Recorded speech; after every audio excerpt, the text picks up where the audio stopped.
இறக்கிங்களா இதை கொஞ்சம் இறக்கிங்க. நாங்கள் என்ன பண்ணுறோம், இப்போ ஒரு 2-3 நாள் ஒரு டேபிள் செய்ய சொல்லியிருக்கேன். சரி, கீழே இறக்கி மைக் இறக்கலாமா? கொஞ்சம் இறக்கிங்க. டவுன் பண்ணலாமா? எல்லாரும் நீ டவுன் பண்ணு. நீ ஏன் இப்படி செங்குத்து மாதிரி நிற்க? திருப்பி அப்படியே வைக்கிறேன். அவசரப்படாத.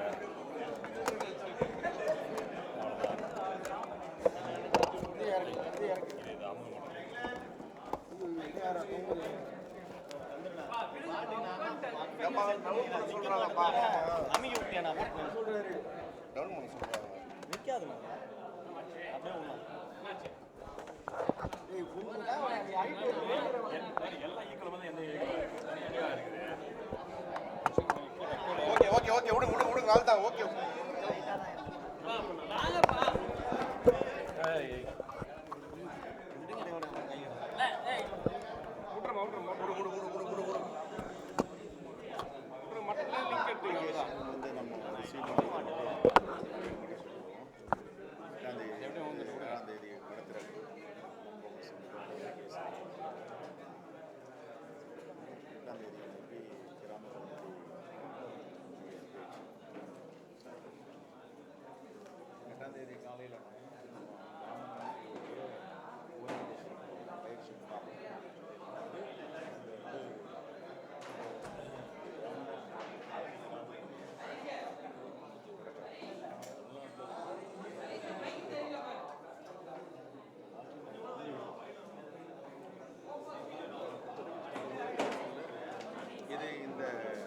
கமிட்டிலாம் போட்டிருக்கோம் இல்லையா, அது ஒரு ஓரியன்டேஷன்.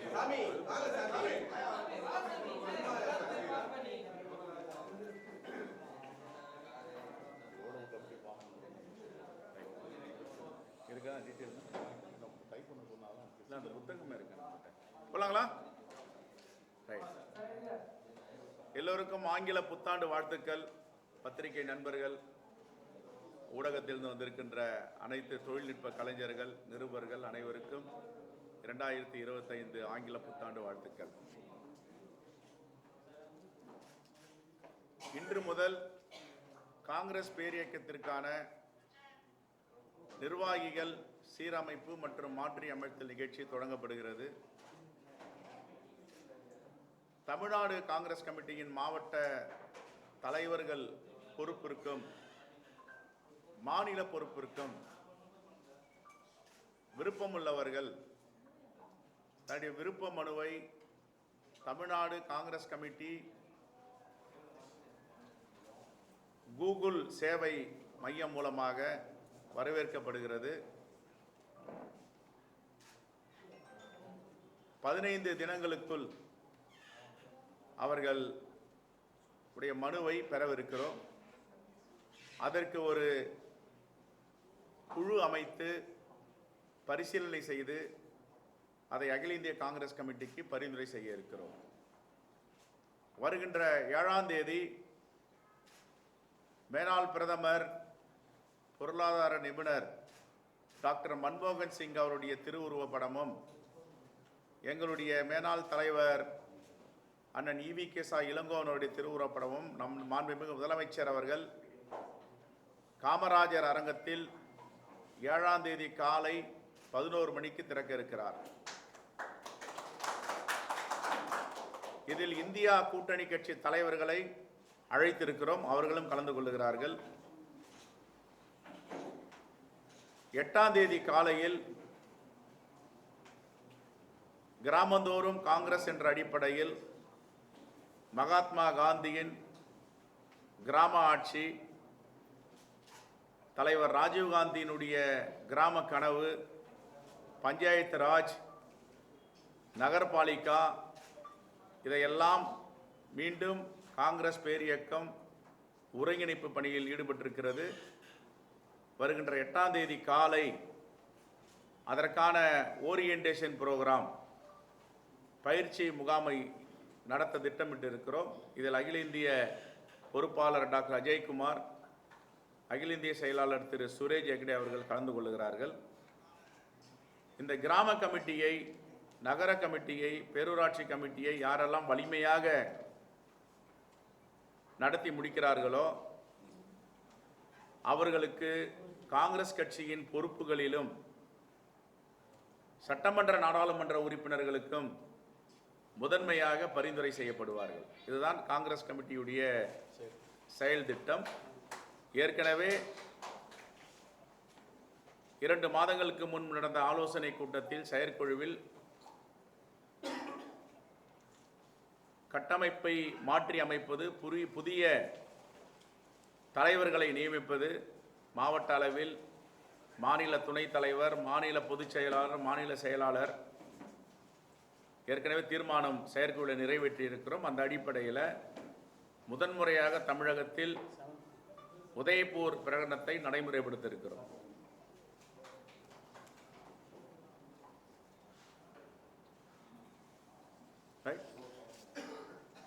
ஏற்கனவே நாங்கள் ஒரு அறிக்கை கொடுத்திருந்தோம். 500 தனியார் பள்ளிகளை தனியாரிடம் ஒப்படைப்பது என்ற செய்தி வந்திருந்தது.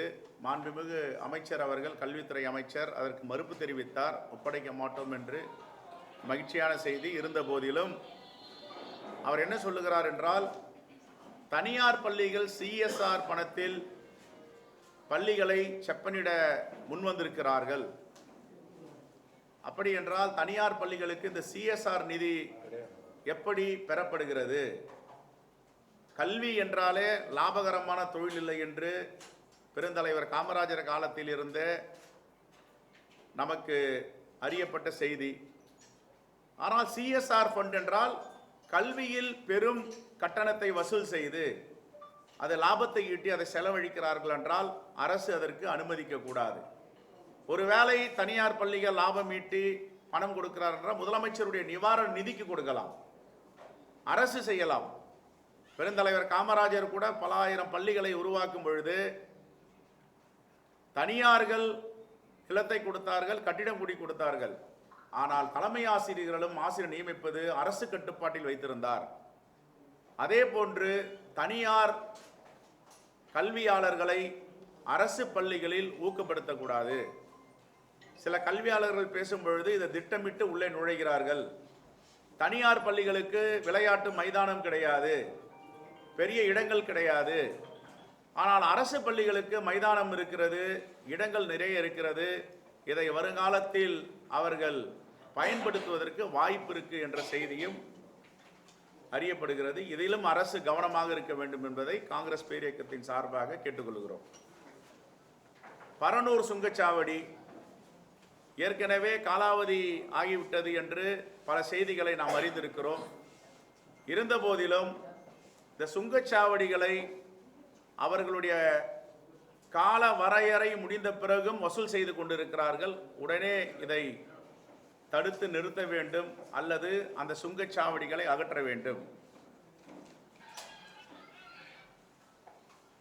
தமிழர் திருநாள், வருடத்தில் ஒரு முறைதான் தமிழர் திருநாள் வருகிறது. அதுதான் பொங்கல் திருவிழா என்று கொண்டாடுகிறோம்.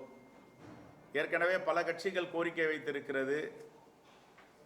நிதி ஆதாரம் மிகவும் மோசமாக இருந்தாலும், ஒன்றிய அரசு நம்மை தொடர்ந்து புறக்கணித்திருந்தாலும், இந்த தமிழர் திருநாள் அன்று தமிழ்நாட்டில் உள்ள விவசாய குடும்பங்களுக்கு, ஏழை எளிய மக்களுக்கு வருடா வருடம் அந்த பொங்கல் திருநாள் அன்று பொங்கல் செலவிற்காக அரசு பணத்தை கொடுப்பார்கள்.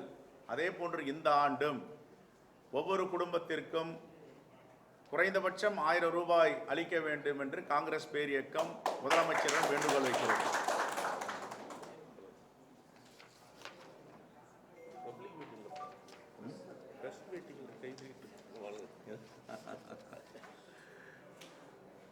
ஓகே. அண்ணா பல்கலைக்கழகம், அண்ணா பல்கலைக்கழகத்தின் சம்பவத்தை காங்கிரஸ் பேரியக்கம் தொடர்ந்து வன்மையாக கண்டிக்கிறது. இனி வரும் காலங்களில் இப்படிப்பட்ட செயல்கள் நடக்காமல் மாணவிகளுக்கு, பெண்களுக்கு பாதுகாப்பு அளிக்க வேண்டும்.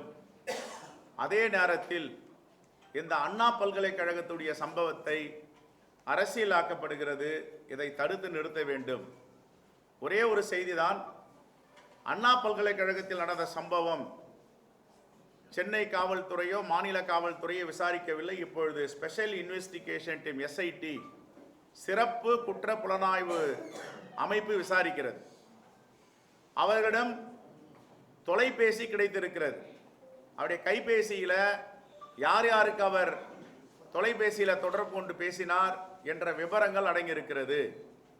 அந்த விவரத்தின் அடிப்படையில் யார் யாரிடம் பேசினாரோ அவர்கள் யார் என்று எளிதாக அடையாளம் காட்ட முடியும். யார் அந்த சார் என்று எதிர்க்கட்சி தலைவரும் பல தலைவர்கள் கேட்கிறார்கள். எந்த சாராக இருந்தாலும் மாட்டிக்கொள்வார்கள். அவர் யாரிடம் பேசினார், என்ன பேசினார், இந்த தரவுகள் எல்லாம் மாநில அரசிடம் இருக்கிறதோ இல்லையோ ஒன்றிய அரசிடம் இருக்கிறது. இவர்கள் தான் அந்த சர்வரை வச்சிட்டு இருக்காங்க. ஒன்றிய அரசுடைய கட்டுப்பாட்டில் டெலிகாம் டிபார்ட்மெண்ட்ல தான் இருக்குது. இன்னும் ஒன்றிய காவல்துறை ஐபி போன்றவர்கள்லாம் இந்த விவரங்களை திரட்டி வைத்திருக்கிறார்கள்.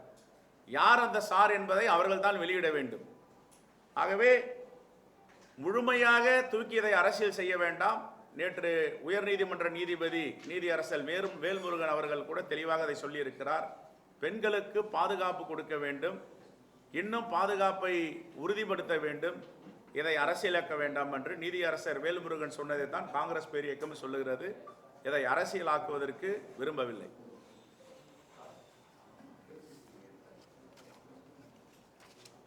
ரைட்?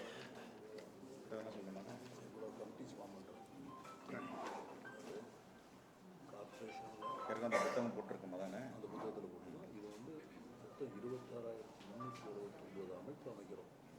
அதன் மூலமாக 2,63,290 பேர் பொறுப்பு.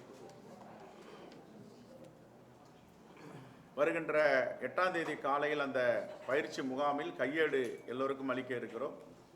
அந்த கையேட்டில் என்னென்ன குறிப்புகள் இருக்கிறது, எப்படி கிராம கமிட்டியை அமைக்க வேண்டும், நகராட்சி, பேரூராட்சி, மாநகராட்சி, இதற்கெல்லாம் வழிகாட்டுதல்களை அதில் குறிப்பிட்டிருக்கிறோம். குறிப்பாக சென்னை மாநகராட்சி ஏற்கனவே 21 மாநகராட்சி இருந்தது. இப்பொழுது புதியதாக தமிழ்நாடு அரசு 4 மாநகராட்சியை அறிவித்திருக்கிறது. மொத்தம் தமிழ்நாட்டில் 25 மாநகராட்சிகள். 25 மாநகராட்சிகளிலும் 1374 வார்டுகள் இருக்கின்றன. இந்த 1374 வார்டுகளுக்கும் ஒரு வார்டுக்கு 10 உறுப்பினர்கள் என்ற அடிப்படையில் தலைவர், பொருளாளர், செயலாளர், துணைத் தலைவர், செயற்குழு உறுப்பினர்கள் நியமிக்க இருக்கிறோம்.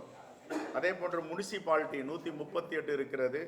இந்த 138 முனிசிபாலிட்டியில் 3843 வார்டுகள் இருக்கின்றன. அதே போன்று டவுன் பஞ்சாயத் 490 இருக்கிறது. இதில் 7621 வார்டுகள் அமைக்கப்பட இருக்கின்றன. கிராம கமிட்டி 12525, மொத்தம் 99,327 வார்டுகள் கவுன்சிலர்கள் இருக்கிறார்கள். ஆக மொத்தம் 26,379 அமைப்புகளுக்கு 10 என்ற வீதம் 2,63,790 பொறுப்பாளர்களை காங்கிரஸ் பேரியக்கம் வருகின்ற ஏப்ரலுக்குள் நடத்த இருக்கிறோம்.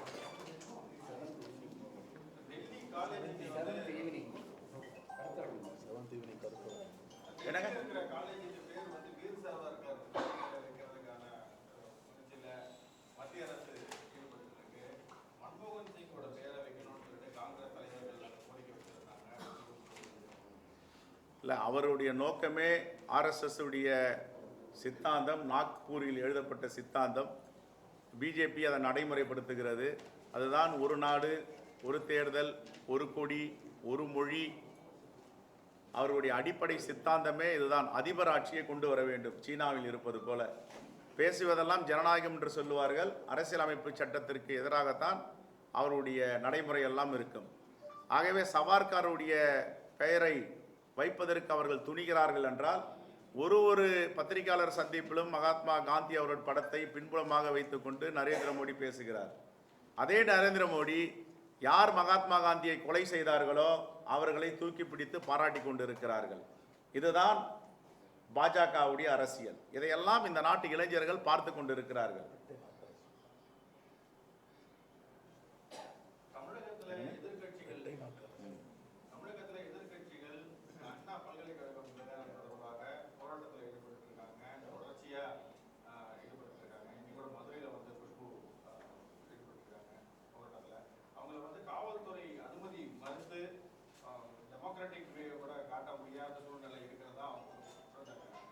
நேற்றுக்கு நீதிமன்றத்தை பாட்டாளி மக்கள் கட்சியுடைய வழக்கறிஞர் நாடி இருக்கிறார். நீதிமன்றத்தில் நீதியரசர் வேல்முருகன் அவர்கள் தெளிவாக சொல்லியிருக்கிறார், இதில் அரசியல் செய்யாதீர்கள், இனி வரும் காலங்களில் மாணவிகளுக்கும் பெண்களுக்கும் பாதுகாப்பு அளிப்பதில் அக்கறை காட்டுங்கள், அதுதான் தீர்ப்பு. இப்போ இவங்க பாஜக அந்த தீர்ப்பு வந்த பிறகு நான் அரசியல் ஆக்குவோம் அப்படின்னு சொன்னாங்கன்னா, இது யாருக்காக இவங்க இந்த அரசியல் பண்ணுறாங்க? பெண்களுடைய பாதுகாப்புக்காகவா, இல்லை பெண்களுக்கு நடந்த கொடுமையை வைத்து அரசியல் செய்வதற்காகவா? அது ரெண்டு செய்தி இருக்கு. அப்போ பாதுகாப்புக்காக பண்ணுனா நீங்கள் அரசுகிட்ட இனி வரும் காலங்களில் எப்படியெல்லாம் பாதுகாப்பு கொடுக்கணும், இனி வரும் காலங்களில் இப்படிப்பட்ட சம்பவங்கள் நடக்காமல் எப்படி பாதுகாக்க வேண்டும் என்றதை ஆலோசனை சொல்லலாம். இப்போ நாங்களும் சொல்கிறோம், அந்த பையன்கிட்ட வந்து ஃபோன் இருக்கு, எவன் குற்றவாளியாக குற்றம் சாட்டப்பட்டிருக்கிற அந்த ஃபோனில் எல்லா நம்பரும் இருக்குது. இது யாருடைய கட்டுப்பாட்டில் இருக்குது?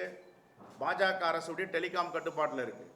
எல்லா நம்பரையும் எடுக்க சொல்லுங்கள், காலர் ஐடியை செக் பண்ண சொல்லுங்கள், யார் யாருக்கு ஃபோன் பண்ணியிருக்கார், அந்த சம்பவம் நடந்த நேரம், நிமிடம், மணி எல்லாத்தையும் பாதிக்கப்பட்ட பெண்மணி வாக்குமூலம் கொடுத்துருக்கார். அந்த நேரத்தில் அவருக்கு யாருக்கு பேசினாருன்னு எடுத்து போட சொல்லுங்கள் வெளியில். இதை விட்டுட்டு எதுக்கு அரசியல் ஆக்கணும்? மெட்டீரியல் கையில் இல்லைன்னா பரவாயில்ல, ஒரு யூகத்தின் அடிப்படையில் பேசலாம். இந்த வழக்கை பொறுத்த வரைக்கும் எல்லா மெட்டீரியலும் கையில் இருக்கு.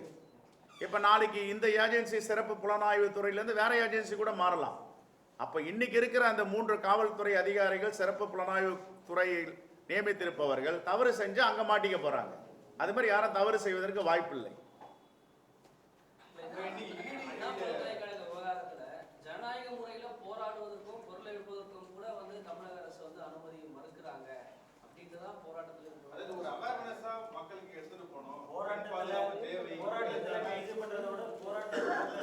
இல்லைங்க. இப்போ நாங்கெல்லாம் போராட்டம் பண்ணாதீங்க, எவ்வளோ பெரிய கட்சியாக வளர்ந்துருக்கோம், இந்தியா முழுவதும் நாங்கள் போராட்டம் பண்ணிட்டு இருக்கோம். இல்லை, ரெண்டு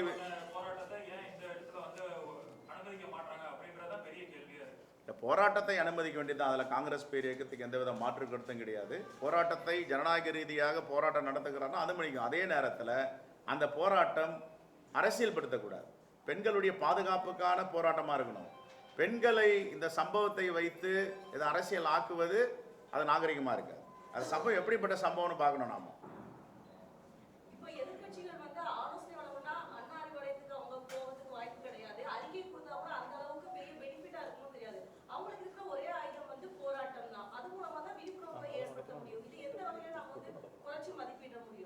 இல்லைம்மா, இப்போ நாங்களும் போராட்டம் நடத்துகிறோம். இப்போ நாங்கள் அதானிக்கு எதிராக போராட்டம் நடத்துகிறோம், எங்களை கைது பண்ணாங்க. இப்போ இதுமாரி யாருமே நீங்கள் கேட்கலையே, காங்கிரஸார் போராட்டம் நடத்துகிறாங்களா அதானிக்கு எதிராக, ஏன் கைது செஞ்சீங்க அப்படின்னு போலீஸை கேட்டீங்களா நீங்கள்? அப்போ எங்களுக்கு ஒரு நீதி, மற்ற கட்சிக்கு ஒரு நீதியா?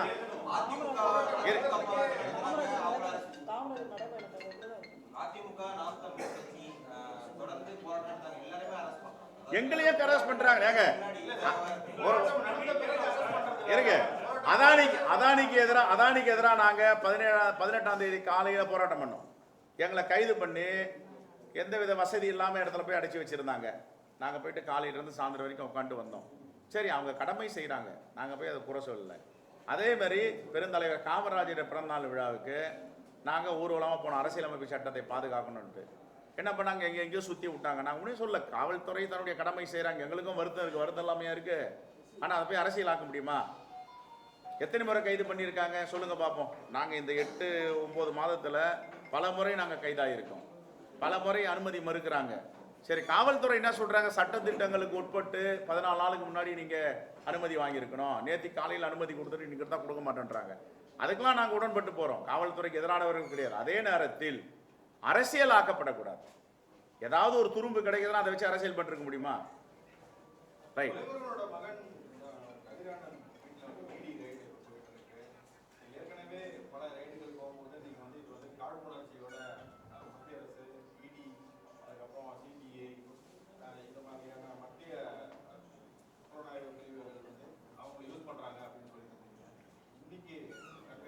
இந்த சம்பவம் வந்து 2019 தேர்தலை வச்சு இவங்க போயிருக்காங்கன்றாங்க. 2019 பணம் பறிமுதல் செய்ததும் அவர்கள் சோதனையிட்டதும் இப்போ 2025 ஏறக்குறைய 5 ஆண்டுகளுக்கு பிறகு சோதனை நடத்துவதின் மர்மம் என்னன்னு அவங்களுக்கு தான் தெரியும். இதில் என்ன மர்மம் இருக்கு, இந்த மர்மத்தை 2 பேர் சொல்லணும், அவங்க சொல்லுவாங்க. நீங்க அப்ளை பண்ணிருக்கீங்கன்னு சொல்றீங்க. இந்த விஷயம் அப்ளை பண்றது காங்கிரஸோட புதிய நிர்வாகிகள் இது தொடர்பான இப்ப இந்த சொன்னீங்கல்ல அந்த கூகுள் இது மூலமா அப்ளை பண்ணலாம்னு சொல்லிட்டு, சோ இதுல வந்து எந்த அளவுக்கு வந்து நம்ம மூன்றாம் பாலினத்தவர் மாற்றுத்திறனாளிகளுக்கு நம்ம இடம் கொடுக்க போகிறோம்? எல்லோருக்கும் சோசியல் இன்ஜினியரிங், பெண்களுக்கு, சிறுபான்மை மக்களுக்கு, பட்டியலின மக்களுக்கு, இளைஞருக்கு சோசியல் இன்ஜினியரிங் 100% நாங்கள் அதில் ட்ராப் பண்ணுவோம். ஒரு புதுமையான கமிட்டியாக தமிழ்நாடு காங்கிரஸ் கமிட்டி பெறும். குடும்பத்தில் எல்லாரும் புதியவர்களுக்கு சான்ஸ் அளிக்கப்படும். எதுங்க? குடும்பத்தில் இல்லாதவர்களை தாண்டி புதியவர்களுக்கு சான்ஸ் அளிக்கப்படுமா? கண்டிப்பாக புதியவர்களுக்கு வாய்ப்பு அளிக்கப்படும். அந்த கிராம ஊராட்சிகளை வந்து நகராட்சியோடு இணைக்கிறது, நகராட்சியை மாநகராட்சியோடு சில போது இணைக்கக்கூடிய நடவடிக்கை மாநில அரசு மேற்கொண்டிருக்கிறாங்க. கிராமங்கள் வந்து மிக முக்கியமான ஒரு முதுகெலும்பா இருக்கு. காங்கிரஸ் கூட கிராமங்களுக்கு முக்கியத்துவம் கொடுக்குறாங்க. ஆனால் தமிழக அரசு இந்த நடவடிக்கை மேற்கொள்வது அந்த கிராமங்களுக்கு பாதிப்பு இருக்கும் அப்படின்னு பார்க்குறாங்க. இல்லை, சில இடங்கள் நேற்று கூட பன்ருட்டியில் வந்து சாலை மறியல் போராட்டம்லாம் செஞ்சுருக்காங்க. அது எந்த அடிப்படையில் இவங்க நகராட்சி பேரூராட்சிக்குள்ளே சேர்க்குறாங்கன்றதை நம்ம பார்க்கணும். இப்போ கூட என்னுடைய தொகுதியிலேயே தாம்பரம் மாநகராட்சி கூட சில கிராமங்களை வந்து இணைக்கிறதா சொல்லிட்டு இருக்காங்க. ஆனால் அதுக்கு கிராம மக்கள் வாய்ப்பு இல்லை, இணைக்க முடியாது, எங்களுக்கு அதில் விருப்பம் இல்லைன்றாங்க. ஆகையால் மக்களுடைய கருத்தை கேட்டு எது மக்களுக்கு நன்மையாக இருக்குமோ, எது சரியாக இருக்குமோ அதை நடைமுறைப்படுத்தும். ஈரோடு கிழக்கு தொகுதியை காங்கிரஸ் மீண்டும் திமுக தக்க வைக்குமா? ஏன்னா திமுக நிர்வாகிகள், ஈரோடு நிர்வாகிகள் வந்து இயற்கையாக அது காங்கிரஸ் தொகுதி தானங்க. என்ன கேள்வி இது? இயற்கையாக காங்கிரஸ் தொகுதி, காங்கிரஸ் கொடுத்தது. நிர்வாகிகள் முதலமைச்சர் அது மாதிரிலாம் அவங்க பறிக்க மாட்டாங்க. ரைட். இப்போ 7ஆம் தேதி காலையில் டாக்டர் மன்மோகன் சிங் அவர்களுடைய அண்ணன் EVK இளங்கோவன் படத்திறப்பு விழா, மாலை வந்து கருத்தரங்கம். ஒரு நிமிஷமா ப்ளீஸ் ப்ளீஸ். 7ஆம் தேதி காலையில் படத்திறப்பு, மாலை 5 மணிக்கு நேரு அம்பேத்கர் அரசியலமைப்பு சட்டம் என்ற தலைப்பில் கருத்தரங்கம். இண்டு ராம் கலந்துக்கிறாரு, சுபவீர பாண்டியன், திரு தொல் திருமாவளவன் இவரெல்லாம் கலந்துக்கிறாங்க. 7ஆம் தேதி மாலை 5 மணிக்கு. 8ஆம் தேதி எங்களுடைய கிராம கமிட்டியோடைய ஓரியன்டேஷன் மீட்டிங். தேங்க்யூ. கும்பகோணத்துல வந்து திமுக காங்கிரஸ் இடையே தொடர்ச்சியா வந்து பிரச்சனைகள் இருந்தா தெரியுது. சமீபத்துல கும்பகோணம் மேயருக்கும் திமுக கவுன்சிலருக்குமான பிரச்சனை வந்து பெரிய அளவுக்கு எதிரொலிக்கிறது. என்ன நடக்குதுன்னு சொல்லுவோம். இப்போ எங்கள் மேயர் இங்கே வந்திருக்காரு, எங்கள் நாடாளுமன்ற உறுப்பினர், மாவட்ட தலைவர்லாம் வந்திருக்காங்க. இப்போ விசாரணை செய்ய பேச போகிறோம். அங்கே என்ன நடக்குதுன்னு தெரியல. விசாரித்த பிறகு ஒரு முடிவு வரும். இதுக்கு முன்னாடி உங்க கவனத்துக்கு வரலீங்களா பிரச்சனைகள்? சம்பவம் வந்திருக்கு, 2 தரப்பும் 2 செய்திகளை சொல்கிறாங்க. இன்றைக்கி தான் விசாரிக்க வர சொல்லியிருக்கு. இன்றைக்கி விசாரித்து முடிவு பண்ணும். வந்திருக்கார், மேயர் வந்திருக்காரு, எங்கள் மாவட்ட தலைவர், எங்களுடைய நாடாளுமன்ற உறுப்பினர் எல்லோரும் வந்திருக்காங்க.